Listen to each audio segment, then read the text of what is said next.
Good afternoon. My name is Jacob Folger, artist and sculptor, and today we're going to make a turtle fairy house. So we're going to make a little turtle and we're going to turn it into a fairy house. We're working with polymer clay here, and this is Sculpey 3 that we're using. I like to work in black because my finishes look outstanding on black clay. So I'm going to show you that later on in the video, how I do the finishes.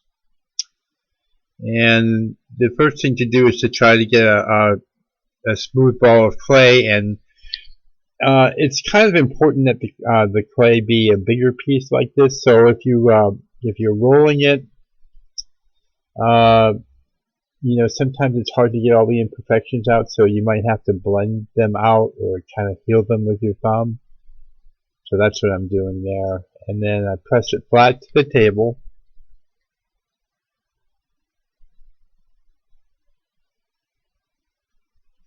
And the other thing is that the shell should be kind of tall, and have straight sides on it. It'll make it easier to put the door and the window and all that on there.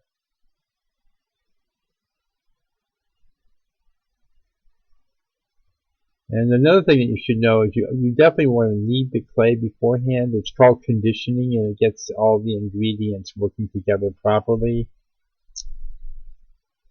inside the clay.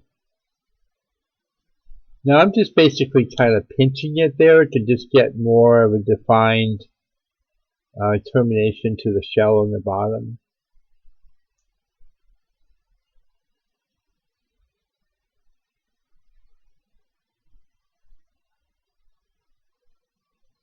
And then just blending out some imperfections and kind of trying to get it smooth there.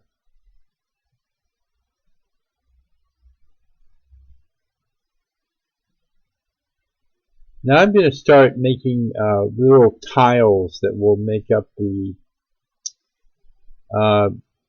detail of the shell. It's sometimes better to do it that way as opposed to trying to carve in lines and make it look good that way.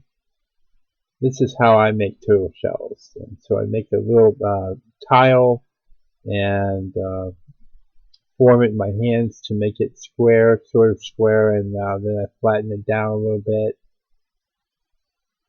Now normally I would score both pieces, the part that's going on and the shell itself, the main part of the shell itself.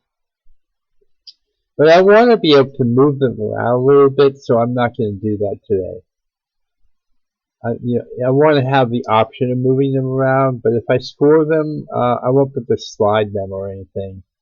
And also, since there's such a broad surface, the tiles and the shells, where they're joining, I think they're going to be okay. I think they'll stick just fine and stay where they're put.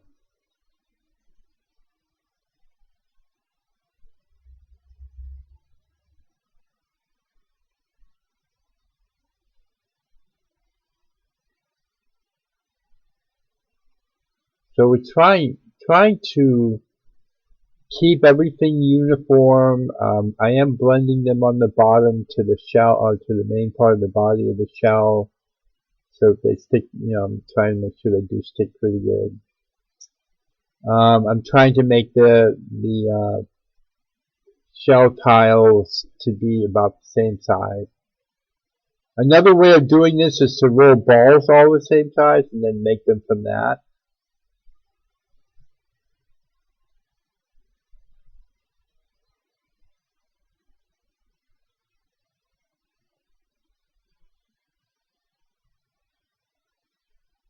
I already went all the way around, and now I'm starting the next course. And so the first tile is going to go above and between two tiles, so it is staggered, kind of like you would see brick laid.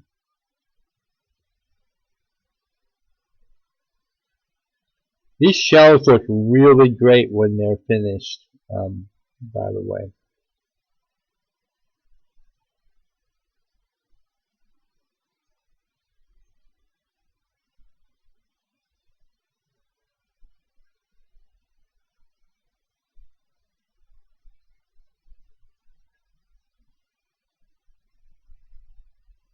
And this is where sliding can come in handy if you need to kind of slide it over and move one way or the other.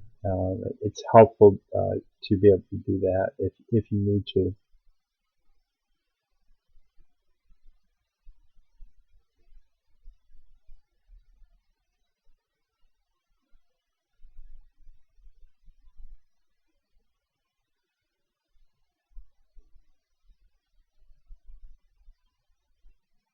Now, one thing I should tell you, I do say this a lot on my videos, if this is new to you, you haven't done it before, you're probably going to find that your hands just don't work quite the same as mine.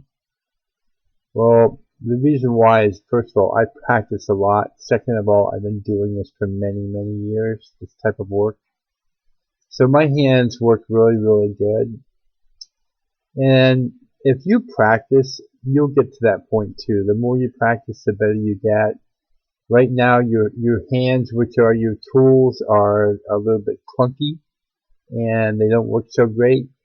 Just be patient with yourself. Don't get frustrated with yourself or your hands, your hand-eye coordination, or excuse me, eye-hand coordination.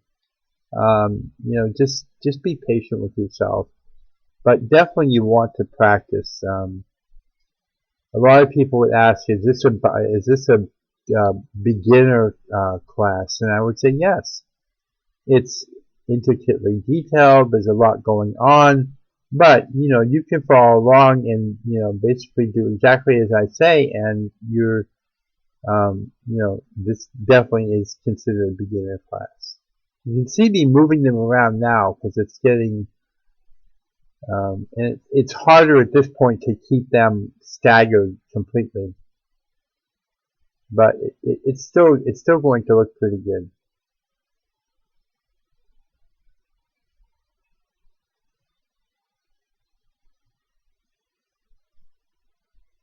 Now I'm going to put a complete tool and supply list in the video description.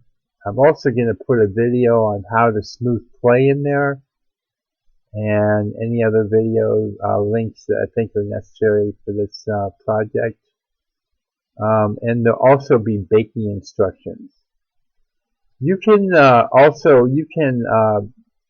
reduce the amount of clay used by just making a ball of tightly compacted aluminum foil and build the sculpture around it. I'm going to put a video link in there for a video where we did that, where we made a core of aluminum foil, so that you can have a look at that and see how that's done.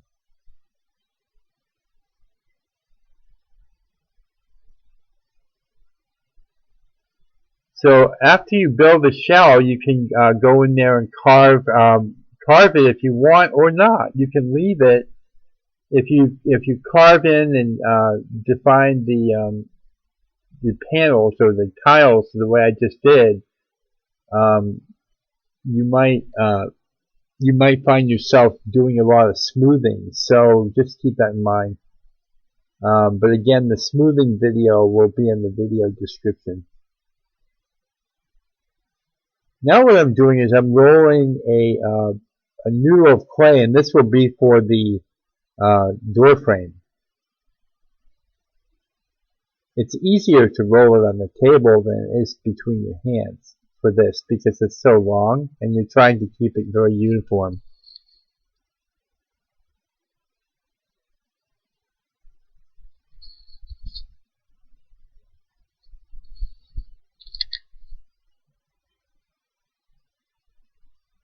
And then I'm just placing it on in the shape that I want for the door, and then just gently pressing it into place. I don't have it coming all the way down to the bottom of the shell because I'm going to put a jam or threshold in there. So I'm just coming down about a 1/4 inch from the bottom of the shell and then cutting it off there.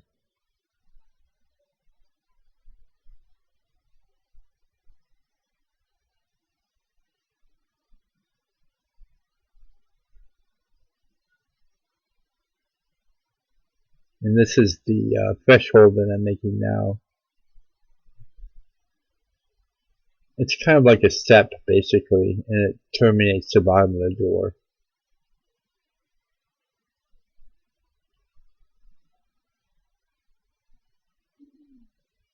And then that goes right there.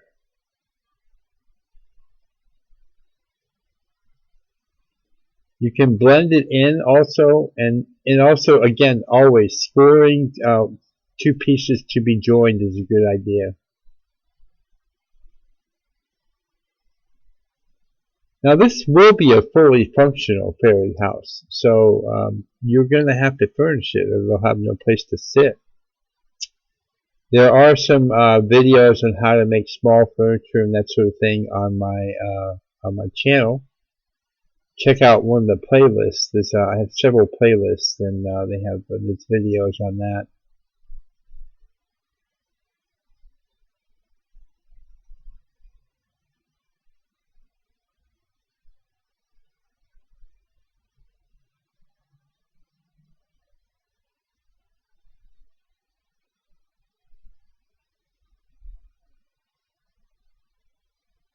So I smoothed out the door a little bit where the shell was. I just basically created a door there and smoothed it out with a sculpting tool.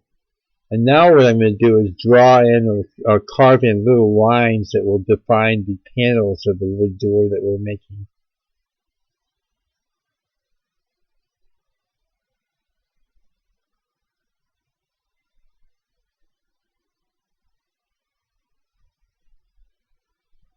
This is pretty much how I do most of my doors, my fairy doors. That's where I really like the look. Looks like natural wood. It's really nice.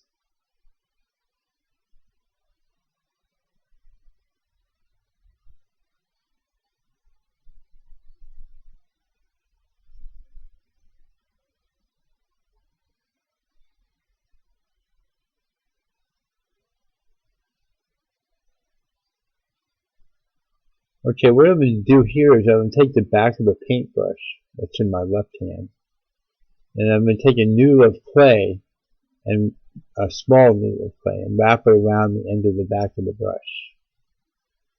And this is going to be a door ring that goes on the door. You'll see that more and more in my videos. It's on a number of them already.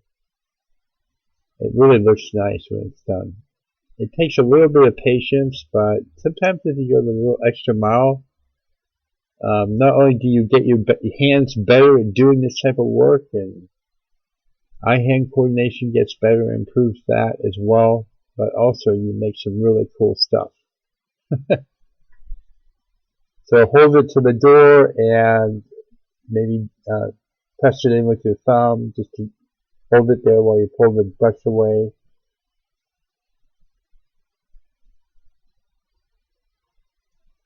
You can move it around a little bit to position it.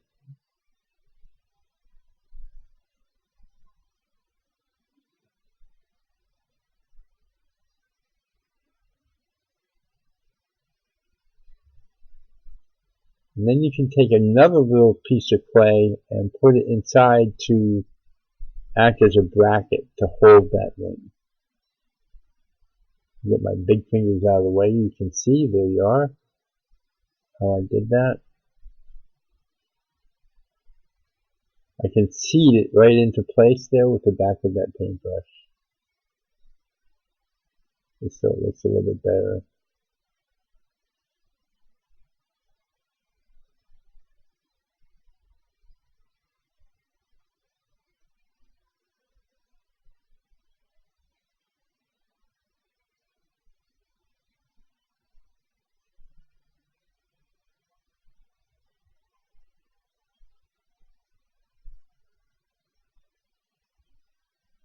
Now I'm going to roll that clay again just to get kind of uniform, and I'm going to use it to make the door.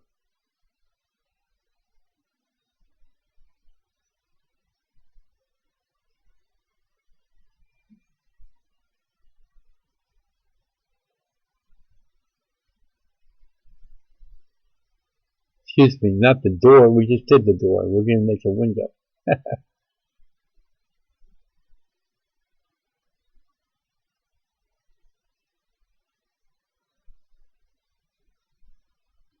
You just take your time and put it around and to create a circle.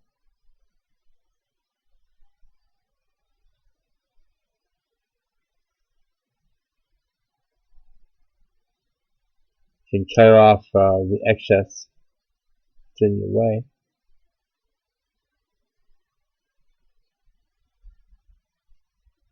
And you should try to, by the way, cradle your sculptures in your hand as opposed to like squeezing them with your fingers, because that can distort them.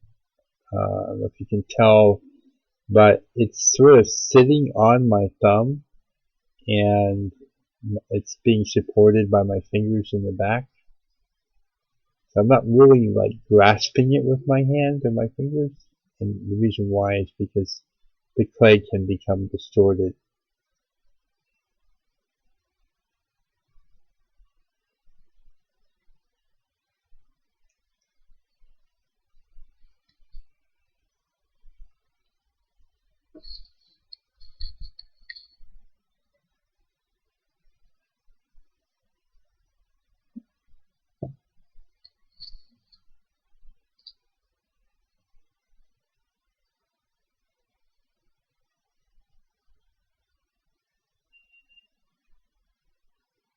And then I'm smoothing the shell where it's joining there so that the inside of the window will be flat,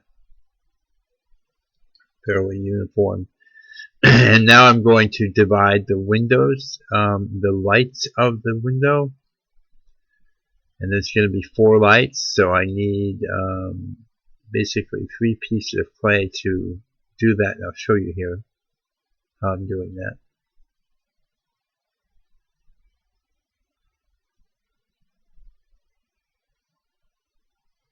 If you put pieces of wood like that at an angle, it would look more like the haphazard typical fairy type thing.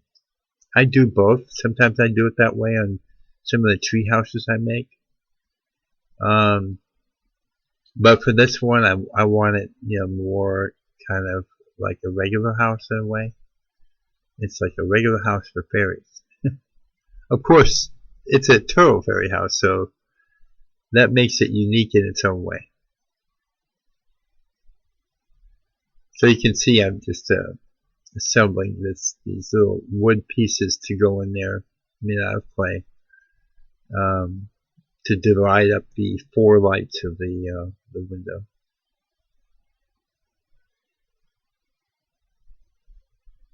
Now, if your shell was hollow, by the way, you could put a little battery-powered tea light in there and make it light up.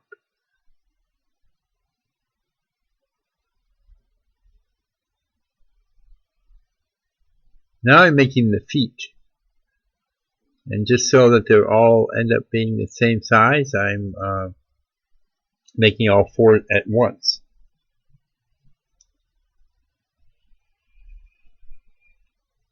That way, when I start, putting them on, I'll be ready, and they'll all be the same size.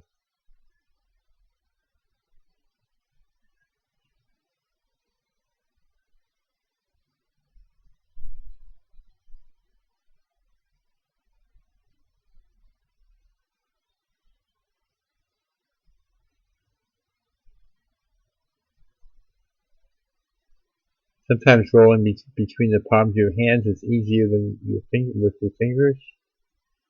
If the piece is too big, you can take some off like I just did. And now I'm going to use wire. I want to put wire on to secure the feet. And I'll probably do that with the head and some other things that I do here. It's always good to use wire if you can, and that will be in the tool and supply list. You can get that at the hardware store, you can get it at craft stores, bead stores. This is 18 gauge steel wire. It's pretty easy to work with. Now notice I hold on to both ends because you don't want it to go flying, and you gotta watch. You don't want that on your floor.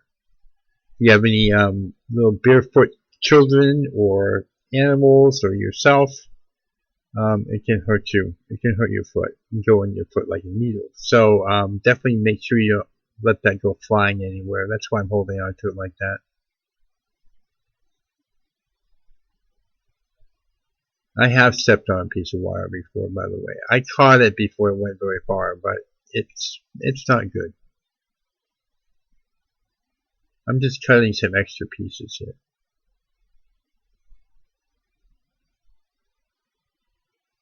I kind of use it like staples, almost. Staples the parts together.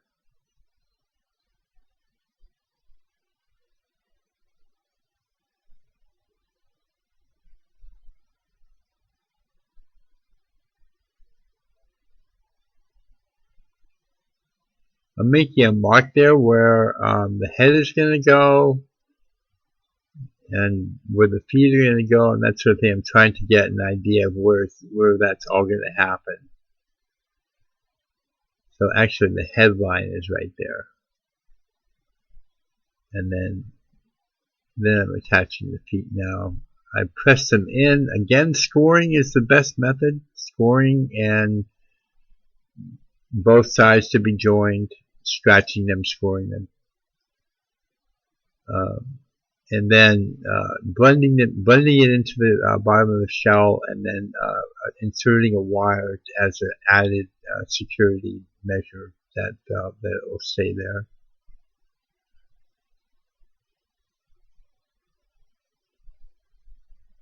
Whoops. Sometimes it goes off to the side, so you have to pull it out and send it back in again.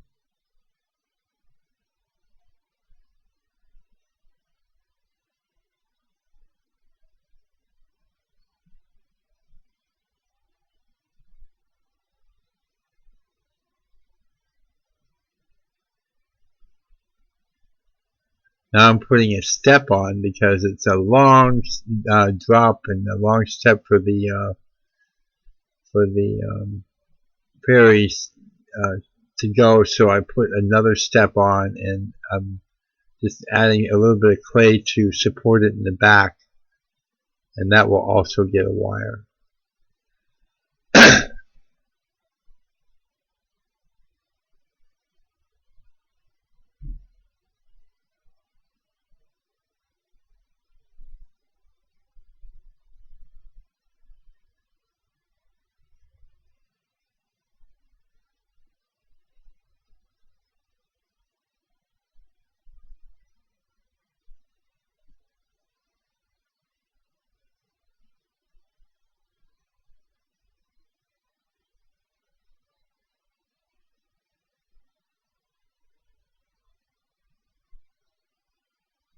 So there, this step is there, but still, the turtle will be able to walk because he can like lower his feet further, which would lift up the shell, and then he can just truck on his way. So just keep that in mind. It's kind of a perplexing thing. The turtle can go anywhere he wants to go, but the fairy might come home and not find his house. I mean, it's a little bit confusing, but I'm sure everything will work out in the end. Throw a little fairy dust in there. It should be just fine. Okay, what I'm doing now is rolling the head. I start off with a ball of clay, and then I start rolling one end, and it makes the neck. And I'm just basically forming that. And I like to do that all together so that I don't have to mess with applying the head to the neck later on. I do that with a lot of the creatures I make. My frogs I do that with, and just various things.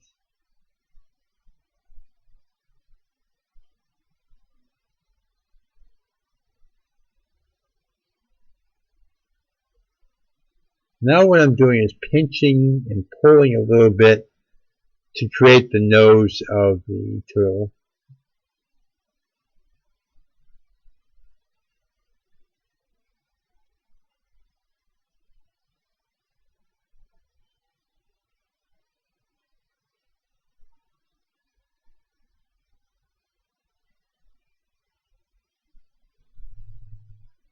Now I'm going to take the back of a paintbrush here, and I'm going to put a hole in there for the eye socket of the turtle, and then the other eye as well.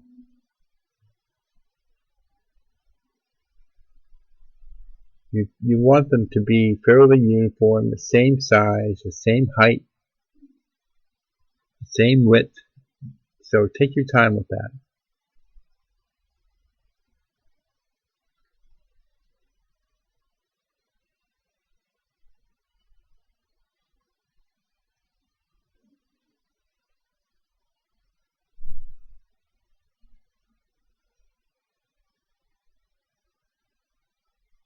Now I'm going to roll 2 balls of clay that are the same size for the eyeballs of the turtle.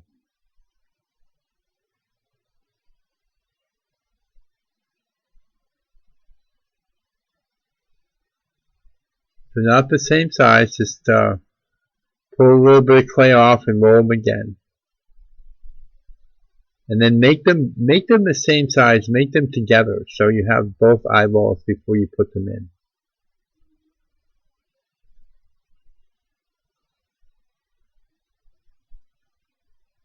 And then put them in, that's how they should look.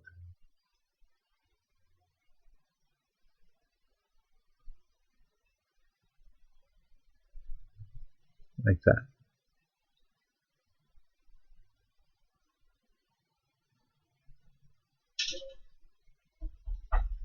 Just a minute.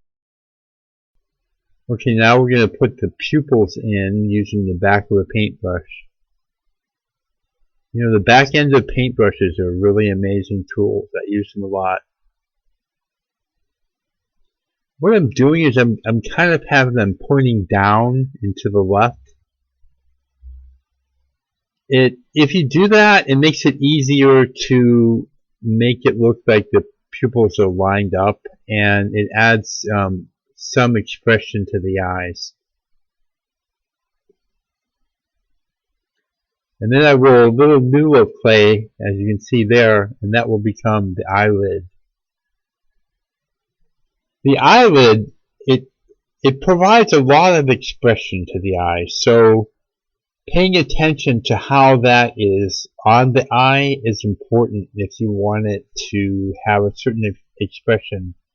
And the best way to do that is to actually just play with it to get the expression you want. But that's going to have a lot to do with it. The other thing is if you don't want him to look all surprised and frightened or something like that, you'll want to make sure that the eyelids are covering the topmost part of the pupil of the eye, that little hole that's in the eyeball. If it's not covering it, they'll have a really surprised look. This is something that you just have to take time playing with. It takes some practice. Again, be patient with yourself. Don't get frustrated. Everything along these lines, any kind of sculpture, it takes practice. The smaller it is, like the eyes there, like that, you know, it's gonna get harder and harder. See, you can see the whites of the eyes above the pupil at this point, and now I'm taking the tool and going in and just resetting that hole, so that the pupil hole, so that he doesn't look so surprised. I blend the tops of the eyelids into the top of the head.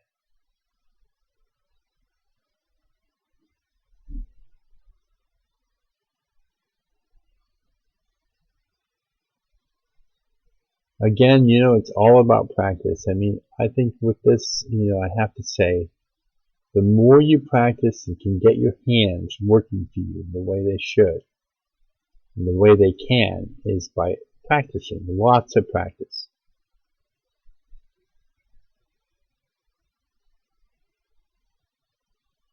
Now I'm just making a little suggestion of a mouth, not anything major, just a little line there. little upturn so that he's got somewhat of a smile.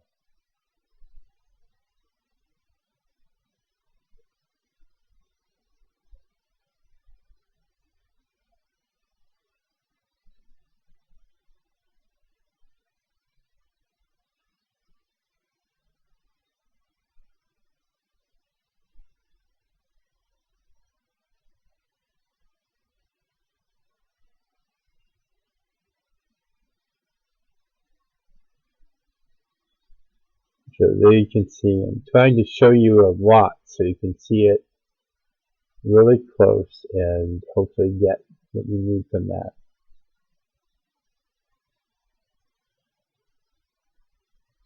I'm just touching it up a little bit there on top.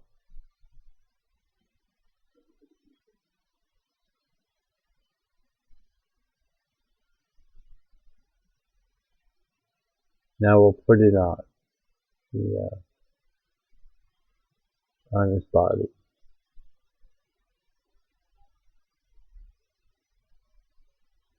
Pressing it into place, blending it into the shell. We're going to put in 2 staples. There's going to be one down here,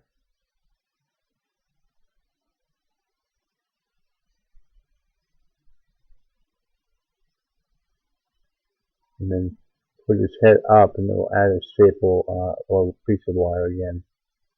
I like to turn their heads, turn my turtle's head, tilt it a little bit. It just adds some whimsy and life to it.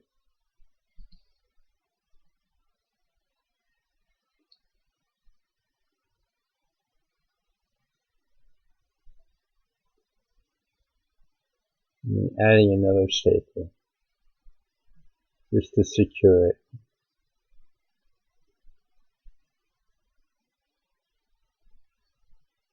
If you press it in just a little bit below the surface, you can heal it up with your finger, and it's really quick.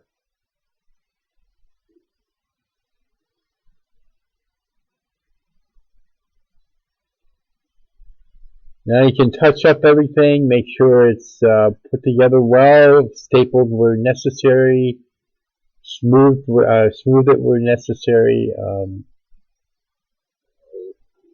Then you can also go in and add little details like I'm stippling the feet a little bit to add some texture to them.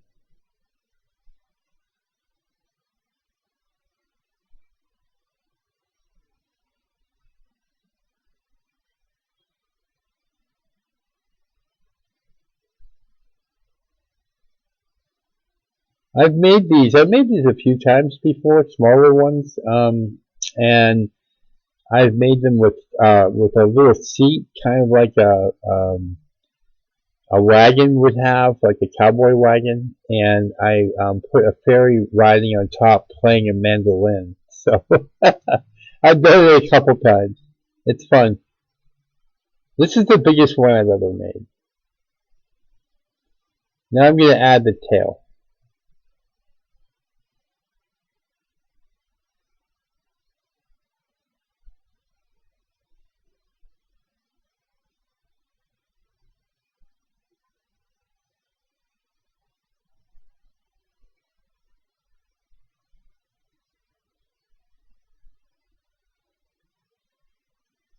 And the staple. It just adds to the strength. It will last a lot longer. And then I just turn it a little bit, kind of curving at the end.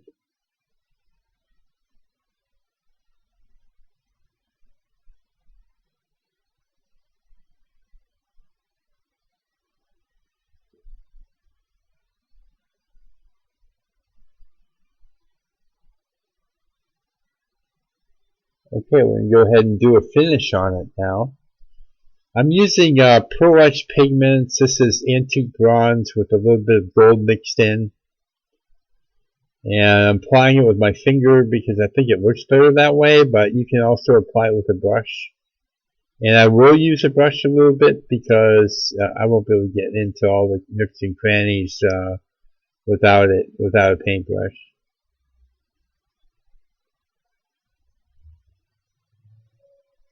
It really, against the black, a lot of the finishes I do are just, oh, they just look so much better. And I really kind of like that antique-y, raw kind of old, old and aged look.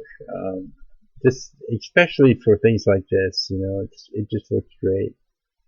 I often do the finish on my creations, the bronze, but also with the fairy houses and doors and that sort of thing. You'll see me doing it with some of the other colors as well, and it just really stands out on the black. It really makes it look a lot better. And if I had to paint everything, I mean, that's why I just used the black clay.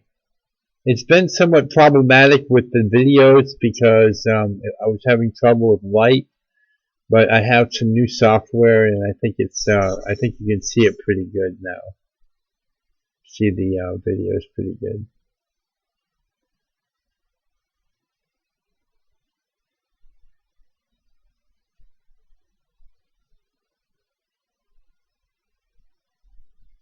Like, it's going to be kind of hard for me to get my finger in around his pupils, so I'll do that with a brush because it will look so much better and his eyes will light up a little bit. I like to dab the brush on the table or paper towel or something like that, just to kind of diminish the amount that's actually going to go on. This is Polarized Pigment Green, Spring Green. Now I'm going to put all these colors on the tool and supply list also. I thought I would do the door in green.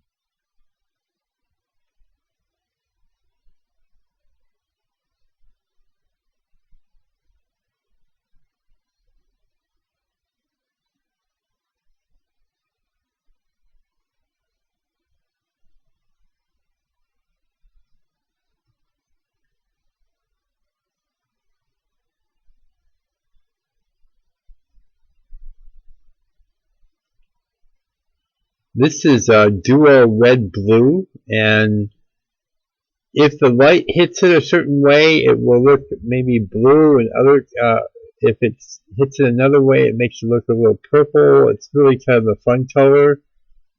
One thing you should know about polarized pigments is when you look at the bottle, sometimes it looks like this looks like pink right now, but it's really not pink at all. So just keep that in mind when you're looking at the colors and polarized pigments, because it can be a little misleading that way. But it's an outstanding product. I use it all the time. It goes a long ways. These bottles will last many years sometimes, and it's just inexpensive, and it's just a wonderful product. I love it, love it, love it.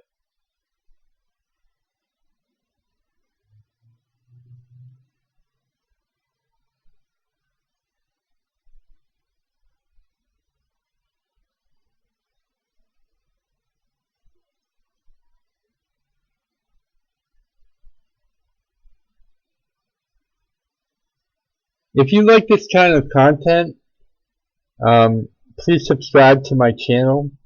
And I have a lot of content like this, a lot of videos like this, and tutorials, how-to videos. If you like the video, please like it. Please hit the like button. And that really is important. Really do appreciate it if you would do that. And please leave me a comment in the comment section. If you have any questions, you can leave a question there as well. And you can send me an email if you have any questions. It's on the About section of my channel page. And remember to look in the video description for all the information, baking instructions, all that will be in there. Thank you so much for watching, and have a great day.